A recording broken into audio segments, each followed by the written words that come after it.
ओम शांति। समस्तंकु नूतन वर्षर अभिनंदन। Happy new year. ओम शांति।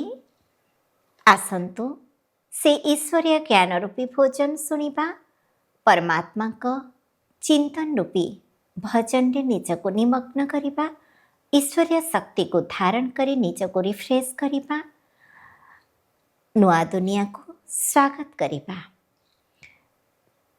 आज महावाक्य 1/1/2026 आपण मानक पाई स्वास्थ्यवान, सुखमय एवं शांतिमय हेउ।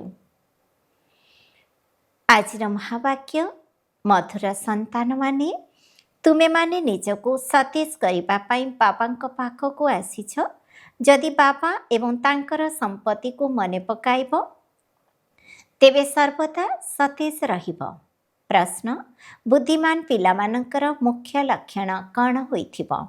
उत्तर, जे माने बुद्धिमान अटंती से माने सर्वदा अपार खुशी रे रहिथिबे।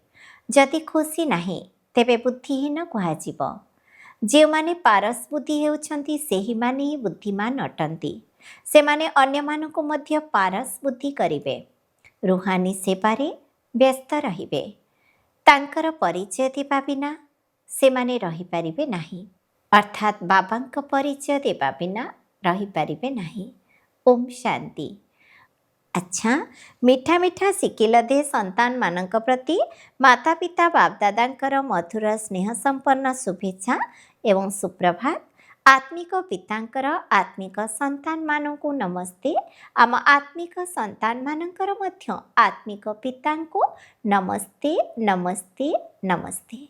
धारणा पाई मुख्य सारांश 1 नंबर, बुद्धि द्वारा ए पतित दुनियार संन्यास करी पुराणा देह एवं देहर संबंधी मानकु भूली निजर बुद्धि को बाबा एवं स्वर्ग आड़कु लगाइबाकु हेब।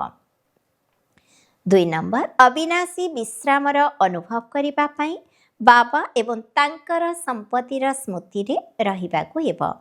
समस्तंको बाबांकर संदेश दे रिफ्रेश अर्थात सतेज करिबाकु हेब। आत्मिक सेवा करिबारे लज्जा करिबार नाही। वरदान, संगठन रे एकमत एवं एकर स्थिति द्वारा सफलता प्राप्त करुथिबा सच्चा स्नेही हुआ। संगठन भितरे जणे जदि किछि कहिला तेबे अन्य जणे ताकु मानि नेबा ही सच्चा स्नेहर प्रतिदान। एही भଳି स्नेही पिलामानकर दृष्टांत देखि अन्य माने मध्य संपर्क रे आसीबा पई साहस करिवे। एही भଳି संगठन मध्य सेवार साधन पालटि जीव, जेउठारे माया देखिब जे एमानकर एकता मजबूत अटे, संगठित अटे, सेठाको आसीबा पई साहस करिब नाही। तेणु एकमत एवं एकर स्थितिर संस्कार ही सत्ययुगरे एक राज्य स्थापन करिब। स्लोगान, कर्म एवं जोगर संतुलन रखिला वाला ही सफल योगी अटंती।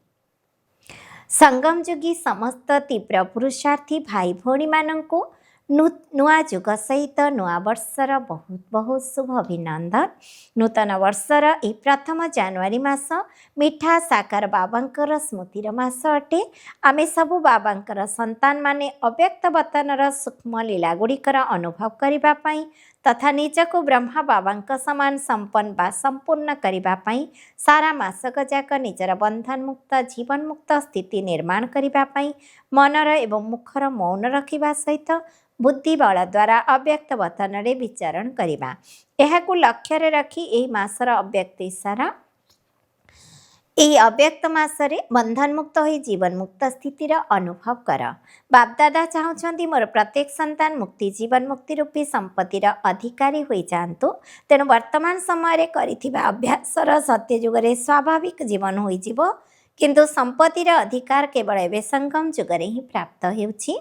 सेतिपई जदि कौनसी भी बंधन तुमको आकर्षित करुछि तेबे तार कारण को चिंता कर एवं तुरंत निवारण कर। ओम शांति।